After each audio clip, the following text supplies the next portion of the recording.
ఇది కేవలం సమాచారంగా మాత్రమే భావించండి. వైద్య నిపుణులను సంప్రదించండి. ఉంటాయి. పెళ్ళయ్యాక కొన్ని బాధ్యతలు, పిల్లలు పుట్టాక ఇంకొన్ని బాధ్యతలు, మళ్ళీ కెరీర్ ఇప్పుడు చూస్తే అందరూ జాబ్స్ చేస్తున్నారు ఆల్మోస్ట్. సో, అలాంటి టైంలో మనం స్ట్రెస్ మేనేజ్‌మెంట్ కూడా చేసుకోవాలి. అండ్ ఆల్సో మీ టైమ్ అంటే మనకు సంతోషకరమైన కొంచెం కరెక్ట్. టైం మన కోసం కేటాయించుకోవాలి. సో, అది ఎగ్జాక్ట్‌లీ చాలా చెప్పారు. అయితే మేడం ఇప్పుడు మనం అనుకున్నట్లు అందరూ ఆల్మోస్ట్ ఎక్కువ మంది ఇప్పుడు ఉద్యోగాలు చేస్తున్నారు మహిళలు. సో, ఆ టైంలో ఎక్కువ పీరియడ్ అంటే ఆ! ఎక్కువ బ్లీడింగ్ అవుతుంది అనుకోండి ఆఫీస్‌లో ఉన్నప్పుడు. దాన్ని ఎలా మేనేజ్ చేయాలి? మేనేజ్ చేయడం కష్టమే. ఆ టైంలో ఎవరికైనా ఇబ్బందినే. కాబట్టి దానికి సరితూగంగా కొన్ని మెడికేషన్స్ అనేది ఉంటది. అట్‌లీస్ట్ ఆ టైంలో మేనేజ్ చేయడానికి కొన్ని యాంటీఫిబ్రినోలైటిక్స్ అంటాము. అట్‌లీస్ట్ హెవీ బ్లీడింగ్ ఆ టైంలో కొంచెం తగ్గించడానికి ట్రెనెక్సామిక్ యాసిడ్ లేదా ఎథిలిక్ యాసిడ్ అట్లాంటి టాబ్లెట్స్ కూడా ఉంటాయి. అది హాస్పిటల్‌కెళ్ళి ఫస్ట్ ఎవాల్యుయేషన్ చేయించుకోవడం ఇంపార్టెంట్. దాన్ని అక్కడక్కడే నెగ్లెక్ట్ చేసి సరేలే చూద్దాము తగ్గిపోతది కదా అనేది నెగ్లెక్ట్ చేయకుండా అనీమియా అవ్వకుండా చూసుకోవడం చాలా ఇంపార్టెంట్ అవుతుంది. కాబట్టి ఆ టైంలో మీరు first get your self evaluated. Very okay. Important. Okay. Yes. ఒకసారి వెళ్లి చెక్ చేయించుకొని చేయించుకొని దాంట్లో తర్వాత మెడిసిన్ తీసుకోవాలి డెఫినెట్లీ. ఖచ్చితంగా. సో, అట్లా ఆఫీస్‌కెళ్ళేటప్పుడు కూడా మనం జాగ్రత్తగా తీసుకోవచ్చు. సో, ఇలాంటి టైంలో మరి ఓకే. ఫ్యామిలీ మెంబర్స్ ఎలా హెల్ప్ చేయాలంటారు? Because family support at this particular time. ఎందుకంటే ఒక ఉమెన్‌కి ఈ టైం ఒక ట్రాన్సిషన్ ఫేజ్. అంటే ఒక హార్మోన్ 100 ఉంటే సడెన్‌గా అది 30, 20కి డిప్ అవుతది. హుహు. So, hormones are the ones which maintain your stability in life at least for women. So, ఈ టైంలో చాలా వరకు ఈ మార్పులేమవుతదో దాన్ని ఫ్యామిలీ మెంబర్స్ కొంచెం భరించాలి. అర్థం వెరీ చేసుకోవాలి. ఇంపార్టెంట్. అర్థం చేసుకోవాలి, భరించాలి. ఎందుకంటే వాళ్ళు కావాలని చేయటం లేదు. వాళ్ళకి దీని మీద కంట్రోల్ కూడా ఉండదు. ఓకే. సో, ఈ మెంటల్ యాంగ్జైటీ ఉండొచ్చు. లేదంటే దట్ ఇరిటబిలిటీ ఏముందో దాన్ని చాలా కామ్‌గా హ్యాండిల్ చేయాలి. మీరు దాన్ని అదేమో పెద్ద ప్రాబ్లమ్ అనేలాగా ట్రీట్ చేయకుండా వాళ్ళని కామ్‌గా ఉంచడం ఇంపార్టెంట్. వాళ్ళకి ఈ టైంలో మెంటల్ సపోర్ట్ అనేది ఇవ్వడము చాలా ఇంపార్టెంట్. అండ్ కొంచెం ఓపికంగా ఉండండి వాళ్ళతో. So, definitely there will be a lot of change. Okay. చాలా చెప్పారండి. ఎందుకంటే ఇప్పుడు ఎవరైనా వాళ్ళ ఫ్యామిలీలో అంటే 40 అలా దాటిన మహిళలుంటే వాళ్ళకి ఖచ్చితంగా అంటే వాళ్ళకి ఏం జరుగుతుందో వాళ్ళకే తెలియదు. ఇది పెరిమోనోపాజ్ హార్మోనల్ ఎఫెక్ట్ అనేది వాళ్ళ బ్రెయిన్ మీద అవును. ఉంటుంది. వాళ్ళు ఒక్కొక్కసారి కోప్పడొచ్చు, చిరాకు పడొచ్చు, మళ్ళీ శాంతించవచ్చు. ఇదంతా కొంచెం ఇంట్లో వాళ్ళు భరించాలి, అర్థం చేసుకోవాలంటున్నారు మేడం.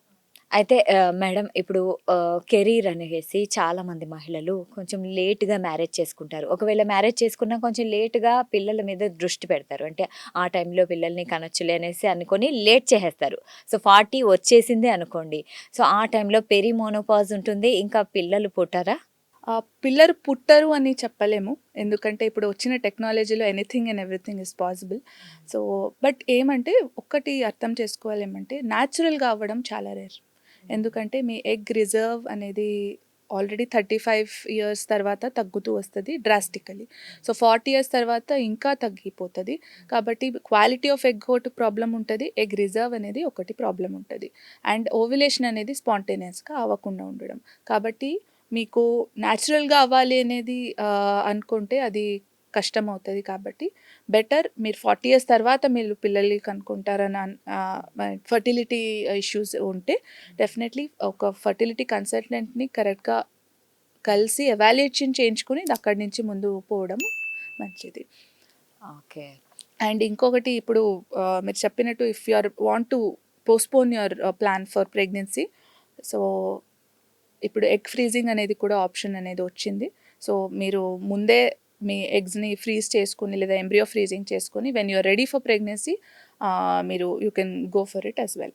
అది కూడా ఒక మంచి ఆప్షన్ ఉంటది. అయితే చాలా మంచి ఆప్షన్ యాక్చువల్లీ. అయితే మీరు చెప్తున్న దాన్ని బట్టి చూస్తే మీకు తెలిసిన ఎవరైనా ఏదైనా కేస్ ఉందా? అంటే వాళ్ళు ముందే ఎగ్ ఫ్రీజ్ చేసుకొని అంటే 40 ఇయర్స్ తర్వాత కూడా వాళ్ళు ప్లాన్ చేసుకోవచ్చా? డెఫినెట్‌లీ ప్లాన్ చేసుకోవచ్చు. బట్ ఒక్క సజెషన్ సైంటిఫికల్లీ చెప్పాలంటే definitely all of this are possible. But 35-40 లోపలనే ఆ ట్రాన్స్‌ఫర్ అనేది చేసుకుంటే మీ బాడీ ప్రెగ్నెన్సీని ఎలా సపోర్ట్ చేస్తది సో, అనేది కూడా ఇంపార్టెంట్ అవుతది ఇక్కడ.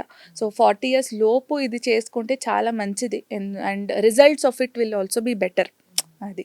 సో 40 ఇయర్స్ తర్వాత మీ బాడీలో ఆల్రెడీ బీపీ రావచ్చు, లేదంటే షుగర్ ఉండొచ్చు, లేదంటే కొన్ని విషయాలు వర్సన్ అయ్యే ఛాన్స్ ఉంటుంది ప్రెగ్నెన్సీలో. అంటే Okay. మీ బాడీ ఎలా వరకు బేబీని సపోర్ట్ చేస్తుంది అనేది కూడా మ్యాటర్ అయ్యేది ఉంటుంది.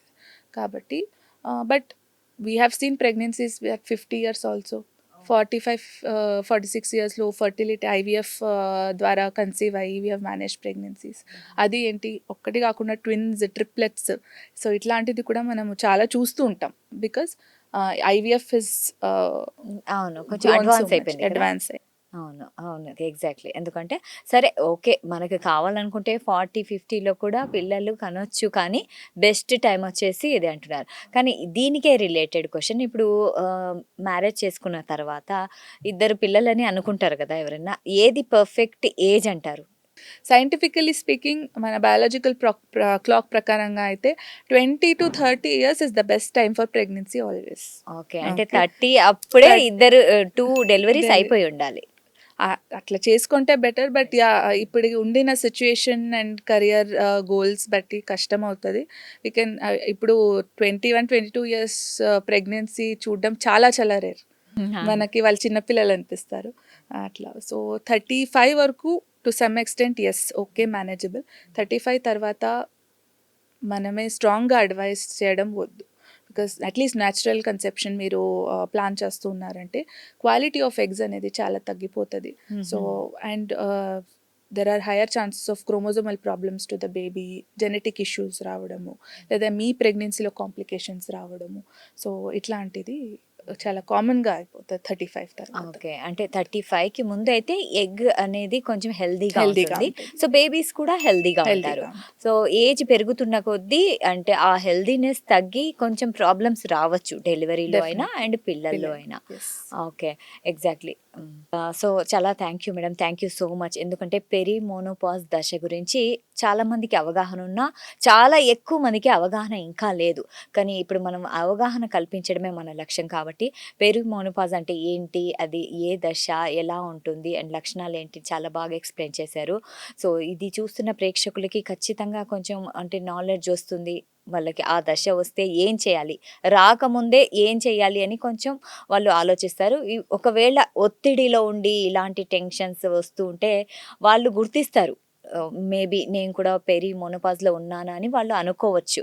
సో ఇది చాలా హెల్ప్ఫుల్ అనమాట. సో చాలా చాలా thank you so much for your valuable time. Thank you. So చూశారు కదా, పెరి మోనోపాజ్ అంటే ఇది ఒక సమస్య కాదు, ఇది ఒక దశ. దీన్ని గుర్తించి డాక్టర్ దగ్గరికి వెళ్ళి మంచి సలహా, సూచనలు అండ్ పరిష్కారం అయితే ఖచ్చితంగా దొరుకుతుంది. సో ఇది ఇవాల్టి కార్యక్రమం. మరో కార్యక్రమంలో మళ్ళీ కలుద్దాం. అంటిల్ దెన్ కీప్ వాచింగ్ సాక్షి టీవీ.